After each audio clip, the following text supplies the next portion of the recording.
Actually, there's three people in this call. I just realized that. Yuva is also in this call. Yuba is in here? Yeah. Oh, he joined? Yes, I joined today. Okay. Morning, Edison. Morning, Edison. Good morning. I didn't realize you entered the call. Ed, why don't you ask her? Her environment drastically changing now, okay? Actually, that's actually interesting question. Yuva, I don't know from where you joined the conversation. We are talking about globalization and populism and the difference between rich and poor. So what's happening all over the world, actually, especially in the Western world, is that we see the middle class in Europe and the United States is disappearing.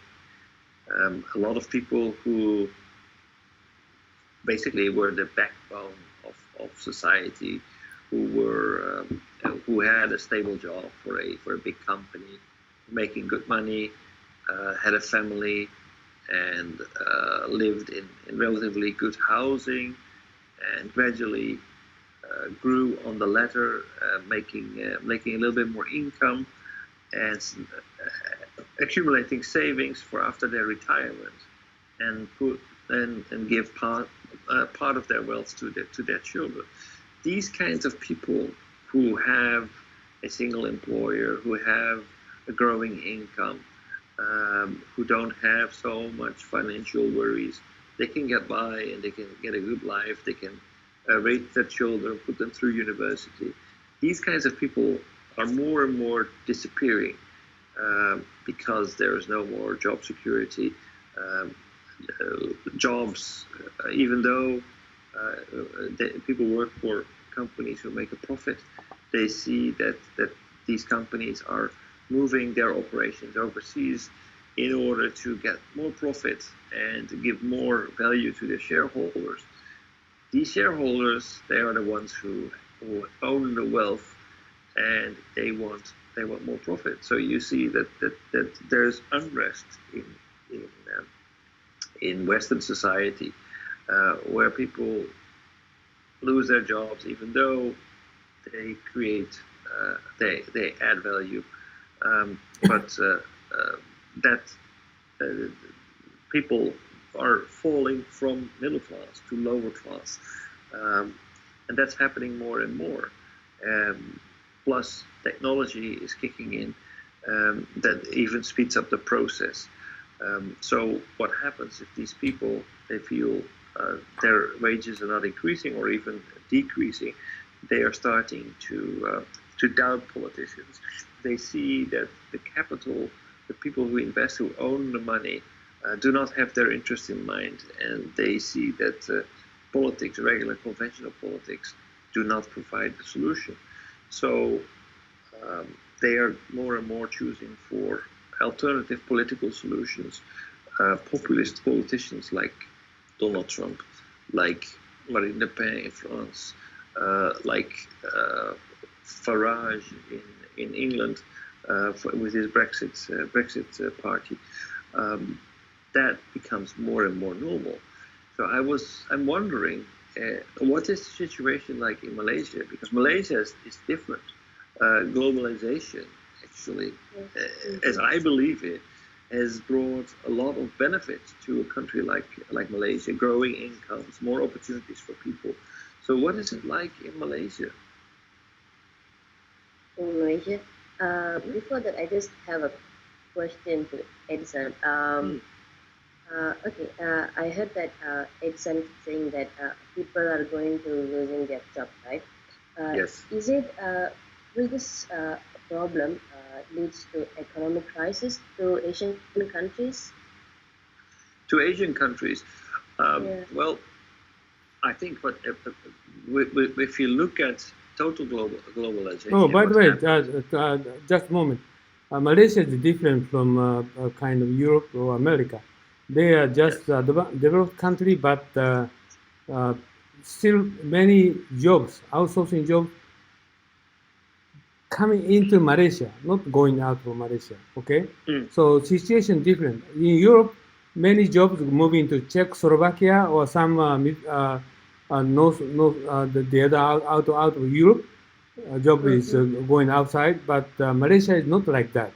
Still, job is coming in, right? So situation is different, right? Yeah. So they are not losing job, but that different. It's and Malaysia is different, very much different, like from Singapore, and very similar to Vietnam. But Malaysia is in the middle. They are not losing job. They are now is expanding their job opportunity in Malaysia, I believe. Yes, that's true actually. So if you're going to find new job, not difficult compared with Europe, like Holland, like Britain, is different from them. Yes. Actually, there are many job opportunities and vacancies in Kuala Lumpur and all other areas in Malaysia. Yeah, but still, you're the GDP per person in $10,000 level, very high level compared with neighboring countries. But still, many people, middle income people, not so much rich, but fairly stable in your country, right? In Malaysia? Yeah. I have no idea about it. I mean, no, like I'm United States and Europe, middle income people with going to move into the poor people, poor class people, they're losing income rapidly in the past 10 years. But Malaysia is not like that. This is stable, right? Not very rich, but not very poor.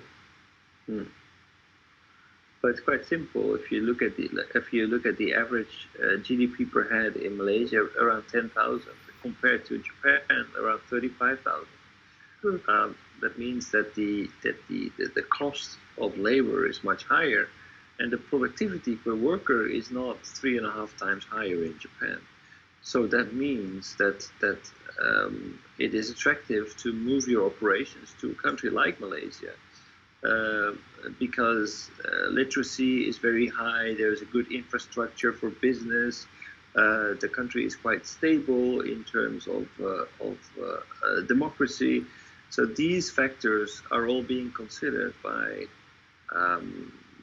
people who are controlling these companies. So if you're a company like, let's say, for example, NEC, and you have your manufacturing, you do your manufacturing in Japan, and you think about how many people you need to employ in order to make your production numbers, then, and you multiply that by 35,000 versus multiply it by 10,000, then it becomes quickly interesting to move your operations away from Japan. By the way, Malaysia is not, they cannot get simple solution. They just, 10,000 is very risky country now at the other aspect. Vietnam is 3,000, Bangladesh 1,600, okay? And those populations are huge, 100 million, both countries. Yes. And those, they are inviting factory, and also they want to work in Malaysia. Malaysia population is 30 million plus, not so big, and consider for Singapore is double, triple, 6 times larger than Malaysia. So they are just not stable for economy. They have big threat from surrounding countries, right? Well, a country like Malaysia, if they do not invest in education, if they do not make sure that their tax laws are flexible, if they do not create a good infrastructure for logistics, if they don't do that, then they cannot compete with countries like Vietnam or Bangladesh. The only way that Malaysia can win it